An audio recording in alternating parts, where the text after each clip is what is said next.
Your pain is a public relations disaster.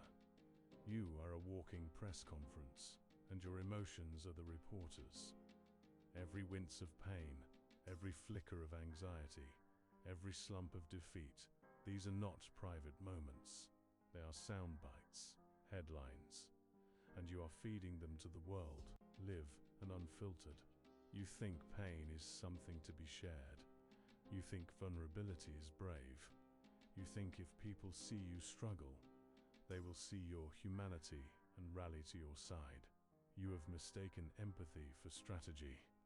In the court of public opinion, which is every room, every relationship, every glance, your pain is not a medal of honor. It is bad PR. It is a crisis of your personal brand. And you are the incompetent spokesperson letting the disaster unfold in real time. Machiavelli's prince did not hold press conferences about his insecurities. He controlled the narrative. The Stoics did not journal to publish their doubts. They wrote to contain them. You are broadcasting your internal civil war on a public frequency, and the enemy is taking notes. Your pain, displayed, does not make you relatable. It makes you predictable. It gives your competitors the timeline of your collapse. It tells your allies you are a liability. It whispers to your enemies exactly where to apply pressure. You must declare martial law on your emotional press corps. It's time to fire the spokesperson, lock down the narrative, and learn the art of strategic composure. If you're ready to turn your internal crisis into an external advantage, let's begin. Phase 1. Shut down the press room. The first rule of crisis management is control the flow of information. Right now, your face, your body language, your tone of voice are all leaky pipelines spewing raw, unedited data into the public domain. This stops now. Implement the media blackout. The face is the front page. It must be neutral territory. When pain hits rejection, failure, betrayal, your first instinct is to let it rewrite your features, override it. Practice the blank page protocol. Feel the emotion, then consciously relax every muscle in your face. Brow smooth, jaw unclenched, lips neutral. Imagine your face is a blank sheet of paper. The pain is real, but it does not get the byline. You are not suppressing, you are curating. The story is not denied, it is simply not published.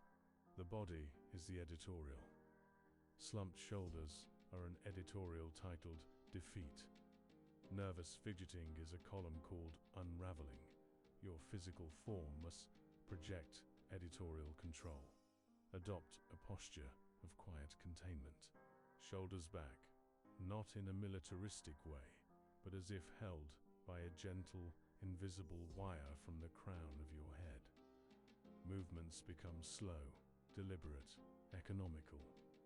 You are not hiding your pain. You are demonstrating that your pain does not have the authority to command your physical presence. Voice is the broadcast. The tremor, the quiver, the rushed, high-pitched tone. These are emergency broadcasts. Your voice must drop to the statement register, lower in pitch, slower in pace. Pauses become more frequent than words. When you speak from pain, you do not plead, you announce. This is a setback. Pause, we will adjust. Pause, proceed. The tone is of a general reading a dispatch, not a victim crying for help. The press room is closed. All further communications will be issued as official statements. Phase 2. Replace human interest with strategic narrative. Once you've stopped the leaks, you must control the story. The world will still see that something happened. A deal fell through. A relationship ended. You took a loss. They will look to you to tell them what it means.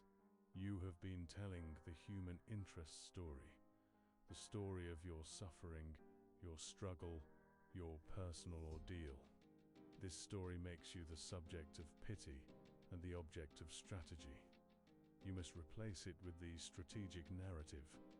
This story is not about what happened to you. It is about what happens because of you. Craft the new headline.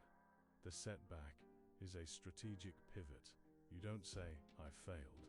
You say, "The parameters shifted. We're pivoting." The language is active, technical, and forward-moving. It frames the event not as an emotional blow, but as a data point in an ongoing campaign. The attack is an intelligence opportunity. Someone betrays you, undermines you. The human interest story is the drama of betrayal, the strategic narrative. Their actions have provided valuable clarity on their priorities and risk thresholds. We now have better intelligence. You transform an emotional wound into operational data.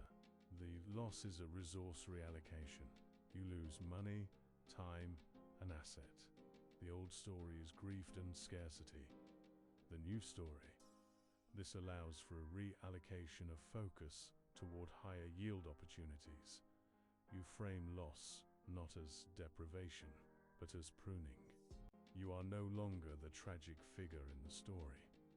You are the narrator, the analyst, the strategist. Your pain is not the plot. It is merely the inciting incident for your next, more brilliant move. Phase 3. Master the calculated reveal. Total opacity is powerful, but can breed suspicion or methodologize your struggles into something worse. Sometimes the most powerful move is a calculated, revealer, single, controlled, and deliberate disclosure that serves a strategic purpose. This is not sharing your pain. This is deploying a fragment of your history as a tactical asset. The rules of the reveal. It must be a scar, not a wound. You only reveal pain that is fully healed, fully processed, and now lives as a lesson integrated into your core. A scar is proof of survival. A wound is proof of current vulnerability. You can show the scar and say, "This is where I learned X." You never show the wound and say, "This is where I'm hurting now." It must serve a higher purpose. The reveal is never for catharsis. It is for one of 3 goals: to build a specific bond revealing a past failure to a protege to teach resilience, to disarm an opponent admitting a small, old flaw to appear humble and draw out their overconfidence, or to control the narrative preempting a rumor by addressing a sanitized version of it on your own terms. It must be delivered with zero emotional need. The tone is forensic, matter of fact. It is delivered as if you are a historian discussing a past battle, not a soldier still bleeding from it. The power comes from the disconnect between the gravity of the past event and the calm of your present delivery. That disconnect is your strength made visible. You're not hiding your past, you're archiving it, and you grant access to the archives only when it serves your current diplomatic mission. The final briefing. When you master strategic composure, your pain ceases to be a public event. It becomes a private resource. The world no longer sees a man being buffeted by storms. They see a man for whom storms are simply weather data information to be noted, analyzed, and used to plot a more intelligent course. Your silence is no longer seen as having nothing to say. It is seen as having nothing to prove. Your calm is no longer seen as not feeling. It is seen as not being ruled by feeling. You stop being a story that happens to people. You become the author of the story people repeat about you. The press conference is over. The crisis is contained. Now go govern.